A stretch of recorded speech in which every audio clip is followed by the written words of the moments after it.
Hello hi നമസ്കാരം. ദുരന്തർ കണ്ടു, വീട്ടിൽ വന്ന് കയറി കട്ടൻ ചായ കുടിച്ചുകൊണ്ടിരിക്കുകയാണ്. കട്ടൻ ചായ അല്ല, നിങ്ങൾ ഈ സിനിമ കാണുകയാണെങ്കിൽ വീട്ടിൽ വന്ന് കയറി കഴിഞ്ഞാൽ ചിലപ്പോൾ നിങ്ങൾക്ക് വാരി വലിച്ച് കഴിക്കാനായിരിക്കും തോന്നുക. ചിലപ്പം ഇതുപോലെ ചായയോ കാപ്പി എന്തെങ്കിലും കുടിക്കാനൊക്കെ തോന്നും. 3.5 മണിക്കൂറുണ്ട് സിനിമ. 3.5 മണിക്കൂർ. 3.5 മണിക്കൂറിന് എന്തെങ്കിലും ഉണ്ടോ എന്ന് ചോദിച്ചു കഴിഞ്ഞാൽ എന്നെ സംബന്ധിച്ച് വളരെ ചുരുങ്ങിയ വാക്കുകളിൽ പറയാനാണെങ്കിൽ ഞാൻ എൻ്റെ ജീവിതത്തിൽ കണ്ടിട്ടുള്ള ഏറ്റവും ദൈർഘ്യമേറിയ ട്രെയിലർ എന്നാണ് ഞാൻ ഈ സിനിമയെക്കുറിച്ച് പറയുക. ഈ സിനിമയ്ക്ക് ഒരു ട്രെയിലർ ഇവർ ഇറക്കിയിട്ടില്ലേ, ആ ട്രെയിലറിലുള്ള സീൻ വല്ലതും സിനിമയിലുണ്ടോ എന്ന് ചോദിച്ചു കഴിഞ്ഞാൽ എനിക്ക് തോന്നിയതാണോ എന്നറിയില്ല. എനിക്ക് അങ്ങനെ ഒന്നും തോന്നിയില്ല. ഇതിൻ്റെ ട്രെയിലർ കാണുമ്പോൾ മറ്റേ കട്ടൊക്കെ വെച്ചിട്ട് ആക്ഷനും പരിപാടികളൊക്കെ ഇല്ലേ. പക്ഷേ ദുരന്തറിൻ്റെ സെക്കൻഡ് പാർട്ട് വരുമ്പോൾ അത്രേ അതിനകത്ത് അതിന് വേണ്ടിയിട്ട് അവർ കാണിക്കുന്ന വിഷ്വലിലൊക്കെ കിടിലം വിഷ്വൽസ് ഉണ്ട്. എനിക്ക് തോന്നുന്നു ഈ ട്രെയിലറിലുണ്ടായിരുന്ന വിഷ്വൽസിൽ പലതും അവർ സെക്കൻഡ് പാർട്ടിന് വേണ്ടി മാറ്റി വെച്ചിരിക്കുകയാണെന്നുള്ളതാണ്. ഈ പടത്തിൻ്റെ അകത്ത് ഞാൻ അങ്ങനെ ഒന്നും കണ്ടില്ല. അതായത് ഇന്ത്യയിലെ ഏതെങ്കിലും ഒരു ലോക്കൽ ഏരിയയിൽ പോലീസുകാർക്ക് കയറി കളിക്കാൻ പറ്റില്ല. അവിടുത്തെ ഗുണ്ടകളൊക്കെ ഇച്ചിരി സ്ട്രോങ് ആണ്. പൊളിറ്റിക്കൽ പാർട്ടികളുടെ കുറച്ച് സപ്പോർട്ടും കാര്യങ്ങളുണ്ടെങ്കിൽ പോലീസുകാർ സ്ഥിരം ചെയ്യുന്നു സിനിമകളിലൂടെ നമ്മൾ മനസ്സിലാക്കിയിട്ടുള്ള ഒരു സ്ട്രാറ്റജി. അങ്ങോട്ടേക്ക് ഒരു പോലീസുകാരൻ വേഷം മാറി ആ ഗ്രൂപ്പിൽ ചേരാൻ പോകുന്നു. അവിടെ ഗ്രൂപ്പിൽ ചേർന്ന് മെയിൻ ആളുടെ വിശ്വസ്തനായി നിൽക്കുകയും പരസ്പരം തമ്മിലടിപ്പിച്ച് അവന്മാരെയൊക്കെ ഇല്ലാണ്ടാക്കിയിട്ട് ആ ഗ്യാങ്ങിനെ മുഴുവൻ തീർക്കുന്നു എന്ന് പറയുന്ന പോലെ ഇന്ത്യയിൽ നിന്ന് ഒരാളെ ട്രെയിൻ ചെയ്യിച്ച് പാകിസ്ഥാനിലെ ഗ്യാങ്ങിൽ ചേർക്കാൻ വിട്ടേക്കാണ്. അവൻ അവിടെ ഗ്യാങ്ങിൽ പോയി ചേർന്നിട്ട് ഗാങ്സ്റ്ററിൻ്റെ കൂടെ നിന്നിട്ട് ബാക്കി എല്ലാത്തിനെയും തകർക്കാൻ നോക്കുന്നു. ഇതിൻ്റെ ഇടയിൽ നമ്മുടെ പാർലമെൻറ്റ് അറ്റാക്കും അതുപോലെ തന്നെ മുംബൈ അറ്റാക്കിൻ്റെ ഒക്കെ ഒറിജിനൽ വിഷ്വൽസാണ് അവർ കാണിക്കുന്നത്. ന്യൂസിൽ കാണിച്ചിട്ടുള്ള വിഷ്വൽസും കാര്യങ്ങളൊക്കെ എടുത്തു വെച്ചിട്ട് അതും ഇതും എല്ലാം കൂടി കണക്ട് ചെയ്തിട്ടേ ഇങ്ങനെ നമ്മുടെ ഇൻ്റലിജൻസിന് വേണ്ടി പല രാജ്യങ്ങളിലും പോയി പലയിടങ്ങളിലും വേഷം മാറി ജീവിക്കുന്ന ഒരുപാട് ആളുകളുണ്ട്. നമ്മൾ മുന്നിൽ കാണാത്ത പോരാളികളുണ്ട്. അവരോടൊക്കെയുള്ള സ്നേഹവും നന്ദിയും കടപ്പാടും ഒക്കെ ഉണ്ട്. നമ്മളിവിടെ സമാധാനമായി ജീവിക്കുന്നതിന് കാരണം അങ്ങനെ ഒരുപാട് ആളുകളുടെ സ്ട്രഗിളും കാര്യങ്ങളൊക്കെയാണ്. പക്ഷേ ഇത് മുഴുവൻ ഒരാൾ എന്നുള്ള രീതിയിൽ നമ്മളിങ്ങനെ കണ്ടുകൊണ്ടിരിക്കുമ്പോഴേ ഇതിൻ്റെ ഇടയിൽ എൻ്റെ അമ്മേ സാറാ അർജുനെക്കുറിച്ച് ഇങ്ങനെ മോശം അഭിപ്രായം പറയേണ്ടി വരുമെന്ന് ഞാൻ വിചാരിച്ചില്ല. ശരിക്കും ആ സിനിമയിൽ പുള്ളിക്കാരി 19 വയസ്സുള്ള മെഡിക്കൽ സ്റ്റുഡൻറ്റ് ഈ അഫ്ഗാനിസ്ഥാനിൽ നിന്ന് പാകിസ്ഥാനിലേക്ക് വന്നിട്ട് ഹോട്ടലിലൊക്കെ ജോലി ചെയ്ത് കരകയറി വരുന്നൊരു കലിപ്പനെ സ്നേഹിക്കുന്ന കാന്താരിയാണ്. പക്ഷേ രൺവീർ സിംഗിൻ്റെ കൂടെ നിൽക്കുമ്പോൾ എനിക്ക് തോന്നുന്നത് 8ാം ക്ലാസ്സിൽ പഠിക്കുന്ന ഒരു കുട്ടിയെ പറ്റിച്ചുകൊണ്ട് വന്ന് കൂടെ താമസിപ്പിക്കുന്ന ഒരുത്തൻ എന്ന് പറയുന്ന പോലത്തെ അത്രയേ ഉള്ളൂ. ഭയങ്കര ഡിഫറൻസ് ആ എക്സ്പ്രഷൻസിലൊക്കെയും നമുക്ക് ഈ പറയുന്ന ഫീലുണ്ട്. അതൊരു കുഞ്ഞു കുട്ടികളിടമെന്ന് നമുക്ക് തന്നെ തോന്നും. പുള്ളിക്കാരി രൺവീർ സിംഗിൻ്റെ വീട്ടിൽ നിന്ന് ഇങ്ങനെ ഞാനിനി എൻ്റെ വീട്ടിലേക്ക് തിരിച്ചു പോകില്ല എന്നൊക്കെ പറയുന്നൊരു സീൻ കണ്ടപ്പോൾ ഈ കുട്ടിക്ക് പ്രായപൂർത്തിയായിട്ടില്ല, അതിനെ വീട്ടിൽ കൊണ്ടാക്കുമെന്ന് നമുക്ക് പറയാൻ തോന്നിപ്പോവും. അങ്ങനെ ഒരു കുഞ്ഞു കുട്ടി രൺവീർ സിംഗ് നന്നായിട്ട് ചെയ്തിട്ടുണ്ട്. പുള്ളിക്ക് നല്ല മസിലൊക്കെ ഉണ്ടാവണം, ഇടിക്കണം, അതുപോലെ തന്നെ ബുദ്ധിപരമായ ചില കാര്യങ്ങളൊക്കെ ചെയ്യണം. അത് പുള്ളി വൃത്തിക്ക് ചെയ്തിട്ടുണ്ട്. സഞ്ജയ് ദത്ത് ആസ് യൂഷ്വൽ സഞ്ജയ് ദത്ത് ചെയ്യുന്ന പരിപാടികളൊക്കെ തന്നെയാണ് അത് പുള്ളി നന്നായിട്ട് ചെയ്തു. അക്ഷയ് ഖന്ന ഗംഭീരമായിട്ട് ചെയ്തു. അക്ഷയ് ഖന്നയാണ് നമ്മളിങ്ങനെ എന്തെങ്കിലും ഒരു സംഭവമുള്ള ക്യാരക്ടർ എന്ന് പറയാനായിട്ട്. പക്ഷേ ആ ക്യാരക്ടർ അത് പാകിസ്ഥാനിലുള്ളതാണ് എന്നുള്ളതിനെ എടുത്ത് മാറ്റിയിട്ട് നമ്മൾ ഈ ബോംബെയിലെ ഗുണ്ടകളുടെ കഥ പറഞ്ഞ അല്ലെങ്കിൽ കൊച്ചിയിലെ ഗുണ്ടകളുടെ കഥയൊക്കെ പറയുന്ന ഒരു സിനിമ എടുക്കുമ്പോൾ അവിടെ ഒരു മെയിൻ ദാത ഉണ്ടാവുമല്ലോ. എല്ലാത്തിനും തോപ്പിച്ച് മുന്നിൽ വന്ന് എല്ലാത്തിനും ലീഡ് ചെയ്യുന്നു. പക്ഷേ അവസാനം കൂടെ നിൽക്കുന്നവൻ ഒറ്റിക്കൊടുത്ത് പണി പാളുമ്പോൾ തട്ടിപ്പോകുന്ന ഒരു കഥാപാത്രം എന്ന് പറയുന്ന പോലെ ആയിപ്പോയി. മാധവൻ നല്ല രസമായിട്ടൊക്കെ തന്നെ വന്നിട്ടുണ്ട്. അർജുൻ രാംപാൽ നമ്മൾ ആ ട്രെയിലറിൽ കാണുന്ന അത്രയൊക്കെ തന്നെയുള്ളൂ. അതിനപ്പുറത്തേക്ക് ഒരു ഭയങ്കര ഇമ്പാക്റ്റ്ഫുള്ളി എന്തെങ്കിലും ചെയ്യാൻ പുള്ളിക്ക് സ്ക്രീൻ ടൈമും കിട്ടിയിട്ടുണ്ടായിരുന്നില്ല. പിന്നെ ഇതിനകത്ത് വർക്ക് ആവേണ്ടിയിരുന്ന ഒരു സാധനം അത് ഈ പറയുന്ന ഇമോഷനായിരുന്നു. കാരണം പഴയ സുരേഷ് ഗോപി സിനിമയിലൊക്കെ ഉണ്ട്, ഇടികൊണ്ട് നായകൻ വീഴും, അവൻ ചത്തുവെന്ന് നമ്മളും വിചാരിക്കും, വില്ലനും വിചാരിക്കും, എല്ലാവരും വിചാരിക്കും. ആ സമയത്തായിരിക്കും നായികയുടെ ഒരു വിളി വരുന്നത്.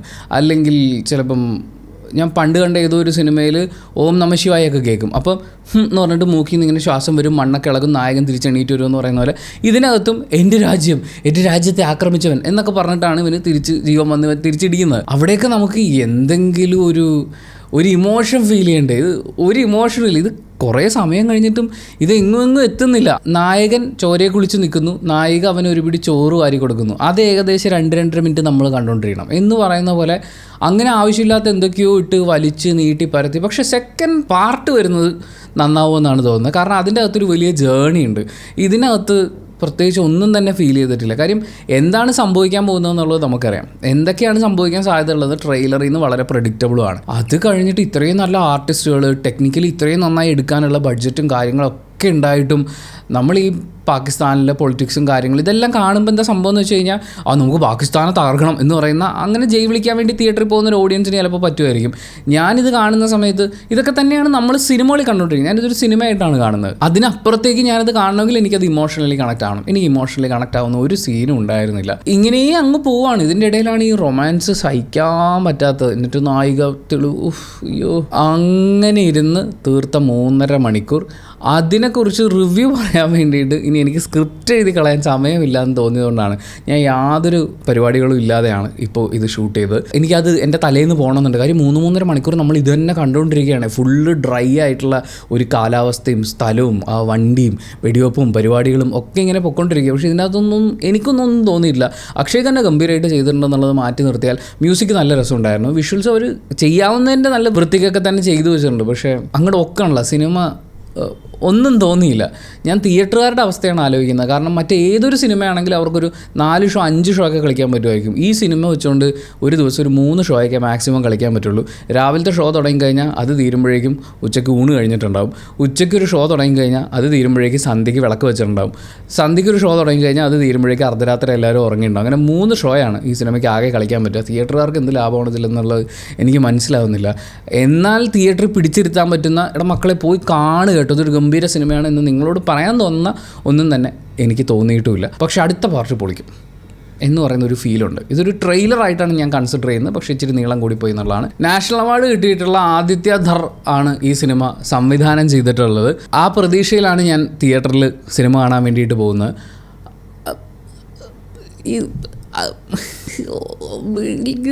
ഒന്നും ആയില്ല.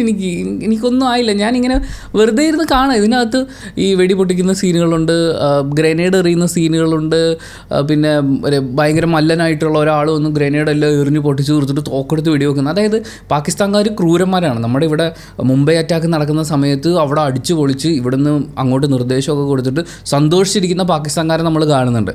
അതേ പാകിസ്ഥാൻകാർ തന്നെ വളരെ വീരകൃത്യം പോലെ മരിക്കുന്നതും സ്ലോ മോഷനിൽ നമ്മൾ കാണേണ്ടി വരുന്നു. അതാണ് എനിക്ക് ഇതിനകത്ത് മനസ്സിലാക്കാൻ പറ്റാത്തത്. പാകിസ്ഥാൻകാരെന്ന് പറഞ്ഞു കഴിഞ്ഞാൽ ഈ ലോകത്തെ നശിപ്പിക്കുന്ന ആൾക്കാരാണെന്ന് വരുത്തി തീർക്കണം. അതിനുള്ള എല്ലാ സാധനങ്ങളും ഫിറ്റ് ചെയ്ത് പോയിട്ടുണ്ട്. ഈ ഫിറ്റ് ചെയ്തതിൽ ആ പ്രേമമെങ്കിലും ഈ സിനിമയിൽ നിന്ന് എടുത്ത് കളഞ്ഞിരുന്നെങ്കിൽ എന്നെ സംബന്ധിച്ച് അത് ഈ സിനിമയിൽ അനാവശ്യ ഘടകമായിരുന്നു. 2-3 പാട്ടൊക്കെ വരുന്നുണ്ട്. എന്തിന് അതൊക്കെ എടുത്ത് കളഞ്ഞിരുന്നെങ്കിൽ തന്നെ നമുക്കൊരു 2 മണിക്കൂർ ഇല്ല എന്നാലും പറ്റൂല. സിനിമയിൽ നിന്ന് നായകനെങ്കിലും എടുത്ത് കളയണം, എന്നാലേ ഇതൊരു 2 മണിക്കൂറിലേക്ക് ഒതുക്കാൻ പറ്റുള്ളൂ. അത്രയും സീനുകളുണ്ട്. നായകനാണെങ്കിൽ ഇങ്ങനെ യെസ് സാർ, ഓ സാർ, വാ സാർ, പോ സാർ എന്നൊക്കെ പറയുന്നു. ഇടയ്ക്ക് ബുദ്ധിപരമായി പല കാര്യങ്ങളൊക്കെ പുള്ളി ചെയ്യും. കുറേ ആൾക്കാർ ഈ പറഞ്ഞ ഇതിൻ്റെ ട്രെയിലർ കണ്ടപ്പോൾ ഞാനും വിചാരിച്ചു ഭയങ്കര വയലൻസ് കട്ടിയിട്ട് നടക്കാൻ പറ്റില്ല, അമ്മാതിരി വയലൻസ് എന്ന്. 2 തലച്ചോറ് പിളർത്തുന്ന സീനുകളും ഒരു തലച്ചോറ് വെടിവെച്ച് തെറിക്കുന്ന സീനും ഇതിനെ മാറ്റി നിർത്തി കഴിഞ്ഞാൽ പിന്നെ അങ്ങനെ ഇല്ല. അതൊക്കെ തന്നെയുള്ളൂ. എനിക്ക് തോന്നുന്നു മറ്റേ കില്ലൊക്കെ കണ്ട് അതിൽ നിന്ന് ഊർജ്ജം ഉൾക്കൊണ്ട് പിന്നെ അത് കഴിഞ്ഞിട്ടും വേറെ കുറച്ച് ഇങ്ങനത്തെ ബ്രൂട്ടൽ വയലൻസ് സിനിമകൾ ഇന്ത്യൻ സിനിമയിൽ വന്നിട്ടുണ്ടായിരുന്നല്ലോ. അതിൽ നിന്നൊക്കെ ഊർജ്ജം ഉൾക്കൊണ്ടിട്ട് അങ്ങനത്തെ 1-2 സീൻ കാണിക്കുന്നുണ്ട്. ആ സീൻ കാണിക്കുന്നത് കൊണ്ട് ഇവർ ഭയങ്കര വയലൻ്റ് ആവുന്നില്ല. അതായത് ഇവൻ വയലൻ്റ് ആണെന്ന് കാണിക്കാൻ ആദ്യത്തെ 4 ഡയലോഗിൽ തന്നെ നമ്മൾ കൺവിൻസ്ഡ് ആണ്. ഇപ്പം നമ്മൾ അക്ഷയ് ഖന്നയുടെ ക്യാരക്ടർ കാണുന്നു, അയാൾ വൃത്തിയുടനാണെന്ന് പറയുന്ന സാധനം നമുക്ക് മനസ്സിലായി കഴിഞ്ഞു. പിന്നെയും അവൻ ഒരു 5 കിലോൻ്റെ കട്ടിയെടുത്ത് ഒരുത്തന്നെ തലയിടിച്ച് പൊളിക്കുന്നത് നമ്മൾ കുത്തിയിരുന്ന് കാണണം. എന്നാൽ അത് നല്ല വൃത്തിക്ക് കാണിച്ചിട്ടുണ്ടോ? അതുമില്ല. അവിടെ ഈ പറയുന്ന ഇമോഷൻ വർക്കായിട്ടുണ്ടോ? അതുമില്ല. സഞ്ജയ് ദത്തിൻ്റെ ഒരു സീനിൽ മാത്രമാണ് ഈ പെട്ടെന്ന് സംഭവിക്കുമ്പോഴുള്ളൊരു സാധനമുണ്ട്. അല്ലാണ്ട് പിന്നെ വിരലിരിയുന്നു കറിക്കരിയുന്ന പോലെ എനിക്ക് അത്രയൊക്കെ ഫീൽ ചെയ്തുള്ളൂ. എനിക്കതിലൊന്നും തോന്നിയില്ല. കാര്യം നമ്മളിതൊക്കെ പ്രതീക്ഷിക്കുന്നതാണ്. അല്ലെങ്കിൽ അതിന് ഇമോഷൻ വേണമെന്നേ, എന്നാലേ ഇത് കാണുമ്പോൾ എന്തെങ്കിലും തോന്നുള്ളൂ. കില്ലിൽ സിലിണ്ടർ വെച്ചിട്ടുള്ള സീൻ കാണുമ്പോൾ ദർ വാസ് ആൻ ഇമോഷൻ. അവൻ്റെ ജീവനും ജീവിതവും എല്ലാം ഇല്ലാണ്ടാക്കിയ ഒരുത്തനാണ് അവനെ അങ്ങനെ അരച്ച് തീർത്ത് കഴിഞ്ഞാൽ തൃപ്തിയാവുള്ളൂ എന്ന് പറയുന്നൊരു ഇമോഷൻ അവൻ്റെ ഉള്ളിലുണ്ട്. അവിടെ നമുക്ക് ജസ്റ്റിഫൈ ചെയ്യാൻ പറ്റും. ആ ഇമോഷൻ നമുക്ക് കാണാൻ. ആകെ മൊത്തത്തിൽ നമ്മൾ ഈ ഇന്ത്യയിൽ നടന്നിട്ടുള്ള ടെററിസ്റ്റ് അറ്റാക്കുകളുടെ കുറച്ച് വിഷ്വൽസ് അവർ കാണിക്കുന്നുണ്ടല്ലോ, അതൊക്കെ ഒന്ന് എടുത്ത് മാറ്റിയിട്ട് ഇതുപോലെ തന്നെ ധാരാവിൽ ഒരു ചേരിയിൽ നടക്കുന്ന കഥയാണെന്ന് പറഞ്ഞാൽ നമുക്ക് പ്രത്യേകിച്ച് വ്യത്യാസമൊന്നും തോന്നില്ല. എനിക്ക് അങ്ങനെ ആയിപ്പോയത്. അതായത് ഈ പറയുന്ന ഒരു കൺവിൻസിങ് ഫാക്ടർ ഫീൽ ചെയ്തിട്ടില്ല. ഈ പാകിസ്ഥാൻ അവിടെ പോയി ഇയാളിത് ചെയ്യുന്നു, അയാൾ അനുഭവിക്കുന്ന ഒരു റിസ്ക്കും സ്ട്രെസ്സും അയാളുടെ ചുറ്റും നടക്കുന്ന കാര്യങ്ങൾ, ഇപ്പോൾ ഈവൻ മാധവൻ പറയുന്ന കാര്യങ്ങൾ നടക്കുന്നു, ഇങ്ങനത്തെ ആ ഒരു ഇമോഷണലിയും ഒട്ടും കൺവിൻസ് ആവാതെയും ഇങ്ങനെ കുറേ കാര്യങ്ങൾ കാണിച്ചിട്ടുണ്ട്. ഇത് കണ്ടിട്ട് പാകിസ്ഥാൻകാരെ നമുക്ക് കൊല്ലണം എന്ന് പറയുന്ന ആ ഒരു വികാരം ഉള്ളിൽ ഓൾറെഡി കൊണ്ടു നടക്കുന്നവർക്ക് ചിലപ്പോൾ എന്തെങ്കിലും തോന്നുമായിരിക്കും. എന്നെ സംബന്ധിച്ച് ഇതിനേക്കാൾ ഇമോഷൻ സൽമാൻ ഖാൻ്റെ സിനിമകളിൽ എനിക്ക് ഫീൽ ചെയ്തിട്ടുണ്ടെന്ന് പറഞ്ഞാൽ പോലും തെറ്റില്ല. രൺവീർ സിംഗ് ആ മുടി വളർത്താൻ വേണ്ടിയിട്ടിട്ടുള്ളൊരു എഫേർട്ട് ഉണ്ടല്ലോ, അത്രയും എഫേർട്ട് ഈ സിനിമയുടെ ദൈർഘ്യം കുറയ്ക്കാനിട്ടിരുന്നെങ്കിൽ ചിലപ്പോൾ ഞാൻ കുറച്ചും കൂടി മാറ്റി പറഞ്ഞേനെ. എനിക്കിതിങ്ങനെ ഇതിൻ്റെ എല്ലാം ഇടയിൽ ആ പ്രേമപ്പാട്ടും കൂടി വരുമ്പോണ്ടല്ലോ, അതില്ലായിരുന്നെങ്കിൽ ചിലപ്പോൾ ഞാൻ എന്തെങ്കിലും നല്ലത് പറയുമായിരുന്നു കേട്ടോ. ഇതിപ്പോൾ നല്ല വിഷ്വലാണ്, ഓഡിയോ പരിപാടിയും കാര്യങ്ങളൊക്കെ ഉണ്ട്. പക്ഷേ ഒന്നുമില്ല, സിനിമ കഴിഞ്ഞ് പുറത്തിറങ്ങുമ്പോഴേക്കും ഇത്രയും സമയം പോയല്ലോ എന്ന് പറയുന്ന ചിന്തയ്ക്ക് അപ്പുറത്തേക്ക് ഒന്നും തന്നെ സമ്മാനിക്കാൻ സിനിമയ്ക്ക് പറ്റിയിട്ടില്ല സുഹൃത്തുക്കളെ. I am sorry. പക്ഷേ ഞാൻ ഈ പറഞ്ഞത് മുഴുവൻ എൻ്റെ മാത്രം പേഴ്സണൽ ഒപ്പീനിയനാണ്. സിനിമ എന്ന് പറഞ്ഞാൽ ഓരോരുത്തർക്കും ഡിഫറൻ്റ് ആണ്. നിങ്ങൾ ഈ സിനിമ തിയേറ്ററിൽ കാണുമ്പോൾ ചിലപ്പോൾ ഇതൊരു ഗംഭീര സിനിമയെ അനുഭവപ്പെട്ടേക്കാം. എടാ ഉണ്ണി, നിനക്കിത് മനസ്സിലാവാത്തതുകൊണ്ടാണ് ഈ സിനിമയിൽ ഇന്ന സാധനങ്ങളുണ്ട് എന്ന് നിങ്ങൾക്ക് തോന്നുകയാണെങ്കിൽ കുറച്ച് സഭ്യമായിട്ടുള്ള മാന്യമായിട്ടുള്ള ഭാഷയിൽ കമൻറ്റ് ബോക്സിൽ രേഖപ്പെടുത്തിയാൽ നമുക്കത് അങ്ങോട്ടും ഇങ്ങോട്ടും സംസാരിക്കാം, മനസ്സിലാക്കാം. മാത്രമല്ല കമൻറ്റ് ബോക്സ് നോക്കിയിട്ട് സിനിമയ്ക്ക് പോകണോ വേണ്ടിയോ എന്ന് തീരുമാനിക്കുന്ന കുറേ ആളുകളുണ്ട്. അവർക്ക് സിനിമ കാണണോ വേണ്ടിയോ എന്ന് തീരുമാനിക്കാൻ അത് സഹായകമായേക്കും. എന്നെ സംബന്ധിച്ച് എൻ്റെ 3.5 മണിക്കൂർ ഉദാഹവ. Thank you so much for watching this video. Video ഇഷ്ടപ്പെട്ടാൽ ലൈക്ക് ചെയ്യുക, കമൻറ്റ് ചെയ്യുക, ഷെയർ ചെയ്യുക, സബ്സ്ക്രൈബ് ചെയ്യുന്ന കാര്യം, ഹൈപ്പ് ചെയ്യുന്ന കാര്യമൊക്കെ പരിഗണിക്കുക.